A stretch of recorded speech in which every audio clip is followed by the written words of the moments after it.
মানে তুই তো নিজে একা ঘরের মধ্যে বসে এডিট করছিস, সাউন্ড এফেক্টস দিচ্ছিস, বিশেষ করে তুই রাত্রিবেলা করিস।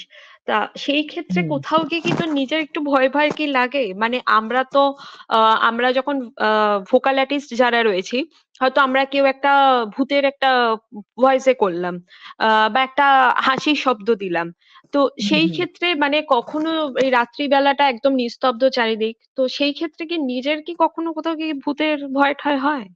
আমি ভলিউম 1-এ স্বপ্ন দেখেছিলাম, আমাকে কোনো একটা ভূত বলেছিল যে এই সমস্ত কাজগুলো রাতের বেলাতেই করতে হয়, দিনের বেলা করলে ঠিক ব্যাপারটা জমে না।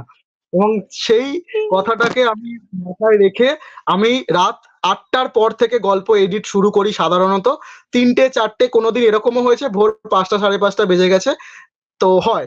এবার যেটা বলছো ভয়ের কথা, সত্যি কথা বলতে হুম গেলে আমি ভয় একেবারেই যে পাই না বলবো না, কারণ হুম ভয় একটু হলেও আমার আছে। কিন্তু সত্যি কথা বলতে গেলে এই এত রকম সাউন্ড এফেক্ট কাজ করা, এই সারাদিন একটা একটা জিনিস শুনে যাওয়া, বিশেষ করে তোমাদের হাসিগুলো, ফিমেল ভোকালদের যে হাসি, ভূতের হাসি, সেই হাসিগুলো সাধারণ অডিও মানে ব্যাকগ্রাউন্ড মিউজিকের থেকেও মারাত্মক ভয়ঙ্কর।